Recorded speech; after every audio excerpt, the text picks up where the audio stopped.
So guys, I made a snowman. Look, his name is रंगदुम्बा. Oh everyone, hello. रास्ते पे literally ice गिरी हुई है. अगर आप मेरे लेफ्ट में देख पाओगे कि हमने जस्ट थोड़े टाइम पहले एक काला भालू देखा था. रंगदुम्बा भी बोला जाता है इसको. एटलीस्ट एक 100 फुट गहरा तो होगा उसका. तो गुड मॉर्निंग एवरीवन, चैनल में आप लोगों का स्वागत है. करंटली मैं हूँ परकाचिक से जस्ट निकल रहा हूँ एंड जा रहा हूँ towards Padum, which is the one of the biggest regional cities here in संस्कार.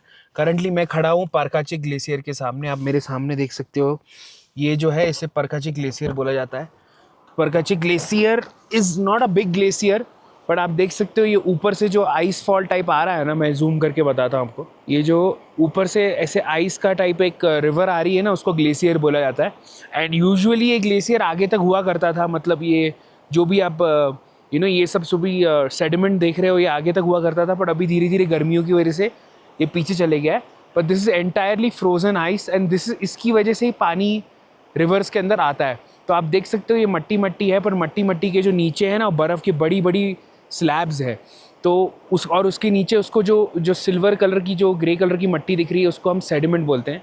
तो ये जो सेडिमेंट है यही नदियों में जाता है एंड आगे जाके फिर when you go to places, और ये सेडिमेंट ही है जो फिर आगे जाके आप नदियों में फर्टिलाइजेशन होता है, जिससे क्रॉप्स ग्रो होते हैं. गंगा में, इंडस में, ब्यास में, रवि, सतलज में, जो भी नदियाँ हैं, इन सब में ये ग्लेशियर की जो सेडिमेंट्स हैं, जो पहाड़ों के सेडिमेंट्स हैं, उनकी वजह से ही फर्टिलाइजेशन होता है. तो look how beautiful the glacier is huge. I think यहाँ नीचे तक हुआ करता था, पर अभी ग्लोबल वार्मिंग की वजह से पीछे पीछे जाते आ रहा है. So it's a perfect thing to see in the morning while leaving for Padum. So जो परकाचिक से आगे पदुम का रास्ता है, उसके बीच में यहाँ पे एक जगह आती है, उसका नाम है रंगदुम अप्रॉक्सीमेटली 40 किलोमीटर्स दूर है परकाचिक से. एंड इट्स रफली the mid point between the cities of Kargil and Padum. तो मोस्ट प्रॉब्ली हम अभी कितने बज रहे हैं, अभी सुबह के बज रहे हैं 10. हम अभी रुकेंगे रंगदुम में कुछ ब्रेकफास्ट खाने के लिए. रोड्स तो काफ़ी अच्छे हैं. आप देख सकते हो मेरे सामने एकदम brand new black top tarmac वाला एस्फाल्ट वाला रोड है. बीच बीच में ऐसे पत्थर गिरे हुए हैं, पर वो तो हिमालय है, तो वो तो गिवन ही है. But overall the roads are good. The temperature is okay. It's 8 degree Celsius. यहाँ का जो टेम्परेचर का बेसिकली जो काम है वो वैसा है कि रात को अराउंड 7 बजे से लेके सुबह 7 बजे तक टेम्परेचर बहुत कम रहता है. बट फिर जैसे ही दोपहर आ जाती है, धूप आ जाती है सुबह 10 बजे के बाद में, वैसे टेम्परेचर यहाँ पे नॉर्मल हो जाता है. आप एक टी शर्ट में भी घूम सकते हो. तो रात को ज़रा खाली देखने वाली बात है, अगर हीटर होगा तो बेस्ट है, वरना दोपहर को तो, और late mornings and early afternoons to early evenings यहाँ पे वेदर अच्छा ही होता है. तो ऐसा एज सच तो कुछ टेंशन लेने की ज़रूरत नहीं है. तो we are right now 120 kilometres from Padum and we are approximately 20 kilometre away from Rangdum. And रास्ते अभी बहुत अच्छे हैं, एकदम राजस्थान के जैसे नेशनल हाईवे से आप देख सकते हो. और ये जो रास्ता है ना, यहाँ पे स्टीपनेस कुछ नहीं है, लेफ्ट राइट में वैली ही है. हम बेसिकली दो माउंटेन रेंजेस के बीच की वैली में से जा रहे हैं. Nothing really that dangerous compare to what we had seen in Spiti previously. आप देख सकते हो ये जो रास्ता है, रास्ते पे लिटरली आइस गिरी हुई है. अगर आप मेरे लेफ्ट में देख पाओगे, लेफ्ट में these are blocks of, you can see white ice on the road. I can't imagine यहाँ पे विंटर में कितनी बर्फ़ गिरती होगी. मेरे को तो लगता है पक्का ये रास्ता बंद हो जाता होगा. But just look at the views around me. तो now we are going to be reaching a pass called as Penzila pass. Penzila pass के बाद we will basically be entering the road that will take us to Padum. And Penzila pass के पास में एक glacier आता है. वो ग्लेशियर बहुत फेमस है, उसका नाम है दरांग द्रुंग. तो दरांग द्रुंग ग्लेशियर, वहाँ से ना एरियल व्यू दिखता है, ऊपर से नीचे दिखता है. तो वो देखने में बहुत मज़ा आएगा. करंटली बहुत भूख लग रही है हमें ना. एक्चुअली सुबह like the place that we are staying in, वहाँ पे ना खाने की सुविधा ज़्यादा कुछ थी नहीं, because it was like proper ऐसे बोलते हैं ना, फॉरेस्ट के पीछे बना हुआ होम स्टे टाइप था गवर्नमेंट का, डाक बंगला जो था. तो हमने वहाँ पे कुछ खाया नहीं. We just had a cup of tea. We are very hungry. And the problem is कि ये रोड बिकॉज इतना अननोन है, इतने लोग यहाँ पे जाते नहीं है, कि यहाँ पे ना नॉर्मली ढाबे नहीं है. तो बिकॉज ढाबे नहीं है ना, तो हमें अभी 2-3 ढाबे मिले ही नहीं, रास्ते पे कुछ ढाबा मिला नहीं. तो now we are just seeing कि अगर हम रंगदुम पहुँच पाएंगे तो रंगदुम में हमें खाने पीने के लिए कुछ मिल जाएगा. तो अभी रंगदुम यहाँ से अप्रॉक्सीमेटली एक रफली अराउंड 45 to 50 मिनट्स लगना चाहिए. And we are very hungry. The place was okay. गर्म पानी की सुविधा थोड़ा प्रॉब्लम था, खाने पीने का प्रॉब्लम था, but the stay and the view and the everything else was very fine. Heater भी दिया हमें रात को. बट अभी हम देखेंगे, अभी हम कहाँ पे भी आगे डाक बंगले में अगर रहेंगे ना, तो हम पहले चेक करेंगे कि गर्म पानी प्रॉपरली अवेलेबल है क्या नहीं है और खाने की सुविधा है क्या नहीं है. तो we'll now only stay in cities which are having 2-3 dhabas और 2-3 रेस्टोरेंट और समथिंग. वरना ऐसे गाँव में रहेंगे तो ऑल्टरनेटिव ऑप्शंस भी कोई बचते नहीं है. तो ये देखो सामने आप देख पा रहे हो, अगर ये लिटरली एक फ्रोज़न लेक टाइप बना हुआ है. देखो सामने पूरा इसके ऊपर बर्फ़ की चादर बिछी हुई है. ऑब्वियसली मैं वहाँ तक जा नहीं सकता हूँ, बट पूरा का पूरा वो फ्रोज़न है. ये वाले जो यहाँ पे लेक्स हैं ये थोड़े बहुत आई थिंक पिघल चुके हैं, बट वो वाला जो सामने 2 दिख रहा है आपको, वो दोनों अभी तक सॉलिड जमा हुआ है. तो यू कैन जस्ट इमेजिन कितनी अभी भी ठंडी होती है यहाँ पे. ओवरऑल यहाँ पे वेजिटेशन तो कुछ झाड़ वाड़ तो कुछ नहीं है, थोड़ी बहुत है जो ग्रास उगती है यहाँ, यही है यहाँ पे. एंड सामने ये तरफ पे पूरा का पूरा बर्फ़ है. आई डोंट थिंक सो ये वाला ग्लेशियर है, पर ऐसा ग्लेशियर जैसा लग रहा है. देखो ना, इट्स कमिंग लाइक अ नदी डाउन. और यहाँ से रंगदूम है करंटली 8 किलोमीटर्स दूर. तो यहाँ पे मैं जस्ट रुका था थोड़ा पैर स्ट्रेच करने के लिए. यहाँ पे लिखा हुआ है कि वाइल्ड लाइफ को प्रोटेक्ट करो, बर्ड वॉचर्स आते हैं यहाँ पे. तो यूजुअली यहाँ पे बर्ड वॉचर्स बहुत आते हैं ड्यूरिंग सीजन, बिकॉज यहाँ पे ना बर्ड्स आते हैं पानी पीने के लिए एंड खाना खाने के लिए ये वैली में नीचे.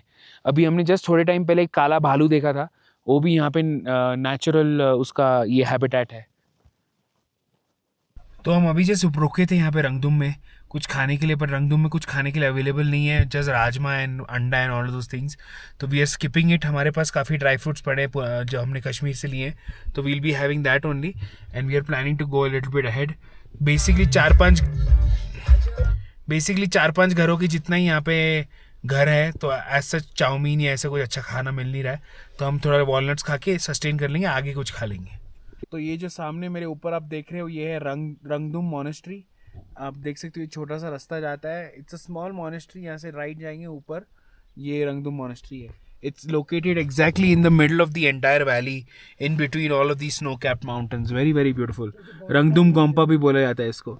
ये देखिए ऊपर रंगदुम का गोम्पा बना हुआ है, वो जो छोटे छोटे आपको पीक टाइप्स दिख रहे हैं ना वहाँ पे, that is the Gompa right there.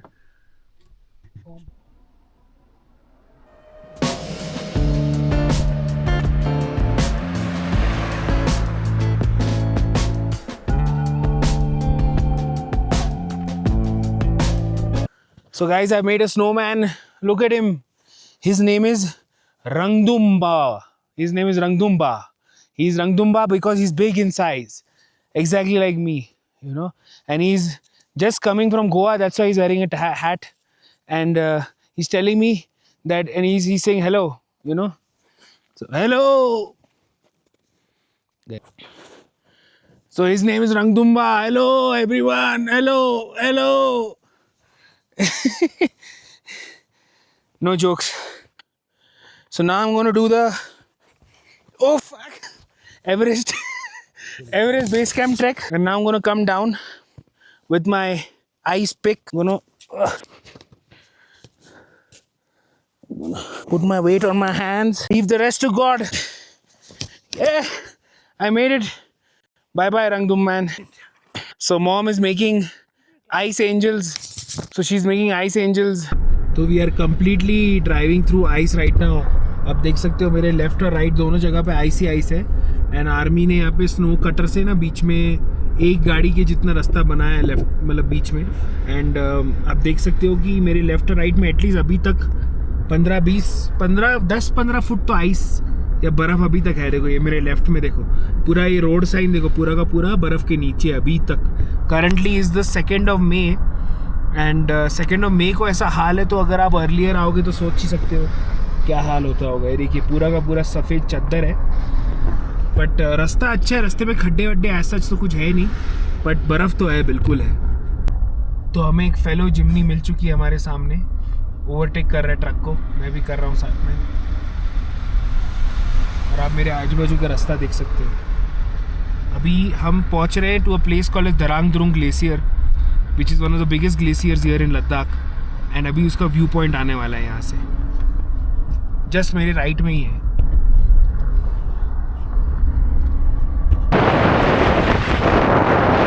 तो ये जो आप देख पा रहे हो मेरे राइट में, ये जो 2 वैलीज़ के बीच में से एक नदी टाइप, बर्फ़ की नदी टाइप आ रही है, that is the Drang Drung glacier.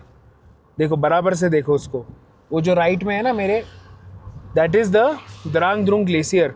Which is very very big and it's still frozen. आप देख सकते हो उसके ऊपर अब ऐसा लग भी नहीं रहा है कि वो पिघल रहा है। एंड कितना ब्यूटीफुल है ना, और कितना बड़ा होगा सोचो, एटलीस्ट एक 100 फुट गहरा तो होगा उसका बर्फ़ का शीट। सो मैं आपको जो पहले ऊपर से बता रहा था वो अभी मेरे सामने आप देख सकते हो, ये है द्रांग द्रुंग ग्लेशियर। पूरा सफ़ेद है और इसके बेस पे यहाँ पे नीचे एक छोटी फ्रोज़न रिवर है। एंड आप देख सकते हो ये ऑल द वे वो उधर पीछे तक जाता है। And it's I think approximately 10 kilometres और 12 kilometres long. It might be longer also, you can check that on the internet, but it is super cold and it is just imagine the beauty of nature. I mean, completely covered by white snow capped mountains है and इसके बीच में ये frozen glacier है। तो I hope you know frozen glacier क्या होता है। So glacier is basically a continuously frozen river, you know, a river of ice, and it slowly comes from behind over a period of 100 years 500 years and all, and then ये आके इधर base पे जाके ये टूट जाता है और टूट के फिर पानी बनता है और इससे फिर सब नदियों के अंदर पानी आता है। उसको ग्लेशियर बोला जाता है। Glacier is very important for, as I told you, near the Parkachi glacier is very important for our rivers and fertilisation and जो भी हमारे क्रॉप्स ग्रो होते हैं।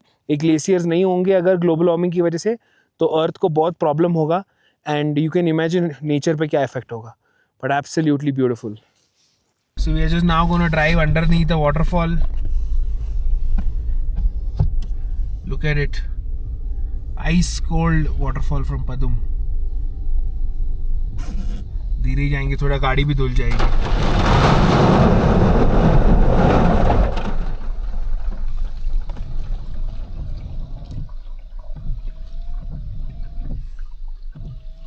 एक बार और लेके जाएं, इस बार रिवर्स में लेके जाते हैं, रिवर्स में।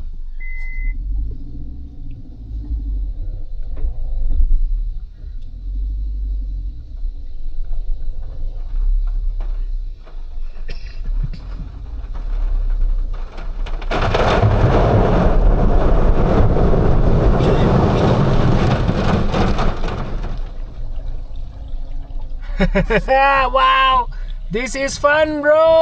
दूसरे की शूट कर। This is fun. Now let's go for the final time and let's get out. Boom. Boom. तो अभी हम जस्ट लेफ्ट लेने वाले हैं। अगर लेफ्ट जाएंगे तो आप देख सकते हो क्या आता है, लेफ्ट से पदुम आता है और राइट से कारगिल आता है। So this is one of the main intersection जिससे आप पता चल पाता है आपको कि आप पदुम जा रहे हो कि आप कारगिल की तरफ जा रहे हो। आप करंटली से देख सकते हो मैं एकदम डेजर्ट काइंड ऑफ एनवायरनमेंट में हूँ। बिल्कुल भी यहाँ पे ग्रीनरी नहीं है, कुछ नहीं है, बस बर्फीले पहाड़ है ऊपर एंड नीचे मट्टी है एंड झाड़ तो बिल्कुल ही नहीं है, ग्रास भी नहीं है यहाँ पे, बस थोड़ी बहुत ऐसी गाय घूमती रहती है, that's it. So now we are going to take a left. Padum is approximately 10 kilometers from here. I think we'll reach in approximately 20 minutes. Successfully reached Padum and यहाँ पे हमारा जस्ट अभी बुकिंग है, चेक इन हो चुका है। आप देख सकते हो ये है government rest house Padum and again 300 rupees a night, which is not bad. I'll show you the room the moment I go in. But look at the views and there is great parking. There is also a hall here, dining hall, and huge parking, and right in front straight there is the main market, so it's quite centrally located. So this is the where place we plug the car and now we're just going up. So this is the room, you can see very nice wooden paneling and everything, 2 nice beds, third bed there down, and then there is a great washroom also. So you have to take care of your head here.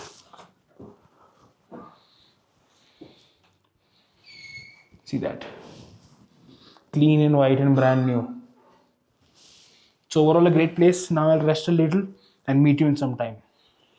So that's it for today's video guys. I am Mukund and अभी just we are going to take a rest a lot because बहुत लंबा रास्ता था और कल हम थोड़ा बहुत पदुम को एक्सप्लोर करेंगे और आजू बाजू की जगहों को मोस्ट प्रोबेबली गोम्बो रंजन जाएंगे। I am Mukund and I hope you enjoyed the video. अगर आपको वीडियो पसंद आया तो make sure to like, share and subscribe and I'll meet you in the next one.